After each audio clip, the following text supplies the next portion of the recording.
हिजाब पे, बुर्के पे, मुस्लिम के इश्यूज पे कब तक उंगलियां उठाई जाएगी, ये बताएं। यूपी चुनाव की तैयारी कर्नाटका में चल रही है। आपने मेरे सवाल का जवाब नहीं दिया। मैंने कहा कि इस मामले को, हिजाब वाले मामले को लेकर आप अपनी पार्टी में, यानी कि अपनी पार्टी के जो आपके मुखिया है अरविंद केजरीवाल, उन तक क्या बात पहुंचाना चाहेंगे, उनसे क्या कहना चाहेंगे इस मामले को लेकर कि इस मामले में वो आवाज़ उठाएं और बढ़ चढ़ के हिस्सा लें, ये कहना चाहेंगे या नहीं? भाई मैं उनसे यही कहना चाहता हूँ कि आवाज़ उठानी चाहिए ऐसे मामले में। जो दिल्ली दंगे हुए थे उसमें सेंट्रल गवर्नमेंट का हाथ था। सेंट्रल बताया तो जा रहा था कि अरविंद केजरीवाल का भी हाथ था। अरविंद केजरीवाल के हाथ में पुलिस ही नहीं है भाई। मैं बात भी कर लूँ कि मरकज़ के मामले में पुलिस आ जाती है उनके हाथ में, फ़ौरन वो FIR करने की बात कर देते हैं कि FIR होना चाहिए, फ़ौरन FIR भी होता है उनके कहने पर। भाई ये सेंट्रल गवर्नमेंट की साजिश है बहुत बड़ी वाली। हिजाब पे, बुर्के पे, मुस्लिम के इश्यूज पे कब तक उंगलियां उठाई जाएगी, ये बताएं। देखिए, अंग्रेज़ों की एक पॉलिसी थी डिवाइड एंड रूल, फूट डालो और राज करो, वही बीजेपी ने अपना रखी है और इसका फ़ायदा हो रहा है उन्हें। ये मज़हब में बांट रहे हैं लोगों को, ज़ात बिरादरी में बांट रहे हैं, समझ रहे हैं, बहन भाई में बांट रहे हैं यहाँ तक। तो ये बहुत ज़्यादा ख़तरनाक है। इसी की एक कड़ी ये कर्नाटका का जो मामला आया है वो है। आज से पहले हमने ये नहीं देखा, कॉलेज में बहुत से प्रोटेस्ट हमने देखे यूनिवर्सिटी लेवल पर, लेकिन वो इशू बेस्ड होते थे। ये अब हो रहा है कि हिजाब पर प्रोटेस्ट हो रहे हैं, हिजाब बैन किया जा रहा है, या इस तरह के हिंदू मुसलमान नफ़रती नारे, ये सब चीज़ें प्री प्लान्ड हैं। और मैं ये कहूँगा कि यूपी चुनाव की तैयारी कर्नाटका में चल रही है। इनके पास कोई मुद्दा नहीं है, कोई डेवलपमेंट का मुद्दा नहीं है कि जिसके बिहाफ पर यूपी में ये वोट मांग सकें। तो ये हिंदू मुसलमान में रंग देते हैं। ये कितनी शर्म की बात है कि एक बापर्दा लड़कियों को बेपर्दा करने की बड़ी साजिश है, और इसमें लोग जो है चुप्पी साधे बैठे हुए हैं। बहुत सारे लोग, बहुत सारे नेता चुप्पी साधे बैठे हुए हैं। जो लोग बोल रहे हैं तो उन लोगों को ये कहा जा रहा है कि सियासत कर रहे हैं। अब ये इस पर भी अगर कहा जाए तो सियासत होगी, ये बताएं। बीजेपी का अभी एक नेता है, केंद्र मंत्री है, उन्होंने ये बात कही कि हिजाब के मुद्दों को लेकर कि इस देश को पाकिस्तान बनने नहीं दिया जाएगा। ऐसे ऐसे अल्फाज यूज़ किया जा रहा है, इस पर क्या कहेंगे? मैं कुछ नहीं कहूँगा, मैं बीमार कहूँगा उनको कि वो मेंटली सिक हैं जो इस तरह की बात करते हैं। पाकिस्तान बने हुए तो 70 साल हो गए। पाकिस्तान जाना होता तो हमारे पास चॉइस थी, मुसलमान जा सकता था, लेकिन हमें अपने वतन से मोहब्बत है, वतन की मिट्टी से मोहब्बत है, इस वजह से हम हिंदुस्तान में रुके। हमारे आबा व अजदाद, समझ रहे हैं। और ये समझ लीजिए कि किसी के बाप में दम नहीं है जो हमें पाकिस्तान भेज दें। ये सिर्फ सियासत है, और मजहबी रंग इस वजह से दिया जाता है कि जितने हिंदुत्व के चाहने वाले लोग होते हैं वो इसको बहुत ज़्यादा सराहते हैं, और फिर वो क्या करते हैं, वोट अपना बीजेपी को लगा देते हैं। ये हिजाब हमारा कॉन्स्टिट्यूशनल राइट है, मतलब जो संविधान है हमारा, वो इस चीज़ का अधिकार देता है कि हम क्या पहनेंगे, क्या खाएंगे, किस मज़हब को अपनाएंगे। फिर आपको क्या आपत्ति है भाई? मज़हब को फॉलो करना फंडामेंटल राइट है, ठीक है, लेकिन इस पर भी बहस छिड़ चुकी है बड़े पैमाने पर। कोर्ट में ये फैसला, कोर्ट को ये फैसला भी आना है, कोर्ट में ये अर्जी दाखिल किया गया है, लेकिन मज़हब पे ये फंडामेंटल राइट होने के बावजूद इस पर जो लोग हंगामा बर्पा किए हुए हैं उन पर कार्रवाई नहीं होती है। इस पर बड़ा सवाल बनता है। कार्रवाई तो मुसलमानों पे हो रही है, पिछड़ों पे हो रही है, दलितों पे हो रही है। जो सरकार के ख़िलाफ़ आवाज़ उठा रहा है उस पर हो रही है, जो सरकार का साथ दे रहा है उस पर नहीं हो रही है। अब ये हेट स्पीच का दौर चल रहा है, मुसलमानों को खुलेआम मारने काटने की धमकियाँ दी जा रही हैं, मुसलमान बहनों के रेप करने की धमकी दी जा रही हैं। कहाँ कार्रवाई हो रही है? इस्लाम को, मोहम्मद सल्लल्लाहु अलैहि वसल्लम की शान में इससे पहले कभी गुस्ताखी नहीं हुई, अब सरेआम प्रॉफिट सल्लल्लाहु अलैहि वसल्लम की शान में गुस्ताखी की जा रही है। इस्लाम को बुरा भला कहा जा रहा है, कुरान की बेहुरमती की जा रही है, लेकिन सरकार चुप है। सरकार कहती है, सरकार नारा देती है कि सबका साथ सबका विकास। तो मैं पूछना चाहता हूँ कि सबका साथ और सबका विकास कहाँ हो रहा है? आपने मुसलमानों को तो अलग थलग छोड़ दिया है। मुसलमान इस टाइम इतना खामोश है और दबा हुआ है, उस चीज़ का नाजायज़ फ़ायदा उठा रहे हैं। हम माइनॉरिटी में हैं, ये हमारा जुर्म है ना।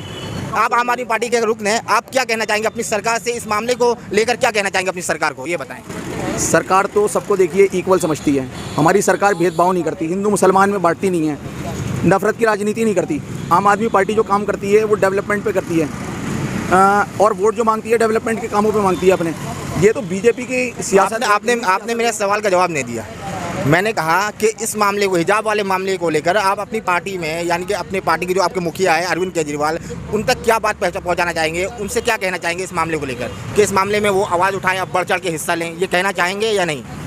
भाई मैं उनसे यही कहना चाहता हूँ कि आवाज़ उठानी चाहिए ऐसे मामले में, क्योंकि मुसलमान आम आदमी पार्टी को सबसे ज़्यादा तादाद में मुसलमानों ने वोट दिया है, और जो मुस्लिम इशूज़ हैं उस पर भी केजरीवाल जी को आवाज़ उठानी चाहिए। और हमारे पार्टी के जो मुखिया हैं वो आवाज़ उठा रहे हैं, ऐसा नहीं है। जो दिल्ली दंगे हुए थे उसमें सेंट्रल गवर्नमेंट का हाथ था। सेंट्रल बताया तो जा रहा था कि अरविंद केजरीवाल का भी हाथ था। अरविंद केजरीवाल के हाथ में पुलिस ही नहीं है भाई, अब उसको आप बदनाम कर लो। लेकिन फिर दूसरी तरफ ये देखा जाता है, कुछ लोग ये भी, अगर बात आपने छेड़ी है तो मैं बात भी कर लूँ, कि मरकज़ के मामले में पुलिस आ जाती है उनके हाथ में, फ़ौरन वो FIR करने की बात कर देते हैं कि FIR होना चाहिए, फ़ौरन FIR भी होता है उनके कहने पर। भाई ये सेंट्रल गवर्नमेंट की साजिश है बहुत बड़ी वाली। ये बांटने का काम सेंट्रल गवर्नमेंट कर रही है, ना कि केजरीवाल। मरकज़ पे सबसे पहले जो हमला किया है वो सेंट्रल गवर्नमेंट ने किया, और सेंट्रल गवर्नमेंट की जो मीडिया एजेंसीज हैं उन्होंने किया है। मरकज़ का फेयर ट्रायल चल रहा था, लेकिन सबसे ज़्यादा जो गंद फैलाई है वो मीडिया ने फैलाई है। मीडिया चैनल्स ने मौलाना साद साहब को आतंकवादी तक घोषित कर दिया। तो ये सेंट्रल गवर्नमेंट कर रही है सबसे ज़्यादा। केजरीवाल जी क्या कर रहे हैं? केजरीवाल जी के हाथ में पुलिस नहीं है, बताइए आप। बात करते हैं चलिए हिजाब की। अगर आपकी पार्टी, अब तक इतना बड़ा हंगामा हो चुका है, काफ़ी दिन भी हो गए, तो आपकी पार्टी की तरफ से एक भी स्टेटमेंट नहीं आया। और दूसरी बात, अगर केजरीवाल सरकार अगर इस मुहिम में हिस्सा नहीं लिया, अगर इस पर खंडन नहीं किया, तो आप अपनी पार्टी के लिए क्या कहेंगे? मैं खड़ा तो हूँ आपके सामने, आम आदमी पार्टी का एक रुकन हूँ मैं भी, मैं आवाज़ उठा रहा हूँ। ना, रुकन होना, मुखिया की बात, वो दोनों में फ़र्क है। हमारे मुखिया भी आवाज़ उठा रहे हैं। तो आप उनसे क्या कहना चाहेंगे, स्पेशल ये बताएं, उनसे क्या कहना चाहेंगे इस मामले को लेकर? मैं ये चैनल के माध्यम से, आपके माध्यम से ये कहना चाहता हूँ कि हमारे जो पार्टी के मुखिया हैं श्री अरविंद केजरीवाल जी, उन्होंने कोई भेदभाव की राजनीति आज तक की नहीं। वो तो डेवलपमेंट के नाम पे वोट मांग रहे हैं। हिंदू मुसलमान में बांटने का काम तो बीजेपी के लोग कर रहे हैं। और रही बात ये है कि हमारे विधायक जी अमानतुल्लाह साहब हर इशूज़ पे बोलते हैं, आप देख लीजिए। मैं आपके सामने खड़ा हूँ, मैं पार्टी का रुकन हूँ। तो हिजाब के मामले में आपकी पार्टी बिल्कुल आवाज़ उठाएगी, और जो फंडामेंटल राइट है वो दिलवाएंगे और मिल के रहेगा। बिल्कुल, ये सबका साथ सबका विकास की बात करते हैं। उनकी नीति नीयत में बड़ा फ़र्क है। वो मुस्लिम औरतों के हुकूक़ की बात करते हैं, ट्रिपल तलाक का कानून लेकर आए। उनकी पॉलिसीज़ में और उनकी नीयत में बड़ा फ़र्क है। उनका एक ट्वीट नहीं आया इसके ऊपर। इतना बड़ा सानिया हुआ कि हिजड़ों की जमात एक मासूम लड़की पे, उसकी इज्जत पे वार करना चाहती थी, और अल्लाह ताला ने उसको जज्बा दिया, वो उन हिजड़ों की जमात से बच के वहाँ से आई। तो मैं ये कहना चाहता हूँ कि ना तो इसमें कोई बीजेपी की महिला नेत्री बोली, मेनका गांधी, वो एक हाथी के मरने पर तो इतना उन्होंने बवाल किया, लेकिन उन्हें ये नज़र नहीं आ रहा कि एक मुस्लिम लड़की के साथ उसका हिजाब उतारने की कोशिश की जा रही है और उसको टॉर्चर किया जा रहा है, वहाँ पर वो खामोश। बीजेपी की रैलियों में बुर्का लगा के जो औरतें, जो मुस्लिम औरतें शामिल होती है, बुर्का लगा के, उनका तो सम्मान किया जाता है बहुत, फिर वो बुर्के में अच्छी लगती है। और भी मुद्दे होते हैं, उन पे तो बुर्का लगा के जो जाते हैं उन पे तो सम्मान किया जाता है। लेकिन जब कॉलेज की जो लड़कियां पढ़ने वाली जो बुर्के में आती है, वो अगर बुर्का लगाती है तो इनका प्रॉब्लम है, इनके पेट में दर्द होता है। ऐसा क्यों? भाई देखिए, वोट बैंक की पॉलिटिक्स से ये अंग्रेज़ों के चेले रहे हैं। जैसे उन्होंने ड्रामेबाजी की है, आज वही ड्रामेबाजी ये कर रहे हैं। हर तरीके से आदमी को आपस में भिड़वा रहे हैं, लड़वा रहे हैं, हर तबके को आपस में लड़वा रहे हैं। आपने बात करी, वहाँ पर इनका वोट बैंक है। वहाँ पर हिंदू औरतों को जो बीजेपी की भक्त होती हैं, बुर्का पहनाकर ये बिठा देते हैं और ये साबित कर देते हैं कि मुसलमान औरतें हैं। तो वो मुस्लिम नहीं है, वो मुसलमान कहाँ होती हैं? उसमें एक औरत आती है, नाम मेरे जहन से निकल गया, उसको बुर्के में उसकी पिक्चर वायरल हुई थी और उसके बाद वो पूजा कर रही थी वहाँ पर, उसका नाम मेरे जहन से निकल गया। तो इस तरह से ये अपने मकसद के लिए बुर्का अगर यूज़ करते तो वो बुर्का अच्छा है, ठीक है। और बाकी जो अगर मुस्लिम जो है पढ़ने वाली जो छात्राएं हैं, उन पे अगर वो बुर्का लगाती है तो इनके पेट में दर्द होता है। मैं वही कहना चाह रहा हूँ कि ये अपने मकसद के लिए गधे को भी बाप बना सकते हैं। और जिस तरीके से ये ट्रिपल तलाक पर कानून लेकर आए थे और मुस्लिम महिलाओं के हितों की बात कर रहे थे, आज भी बोले ना, पीएम साहब का एक ट्वीट नहीं आता।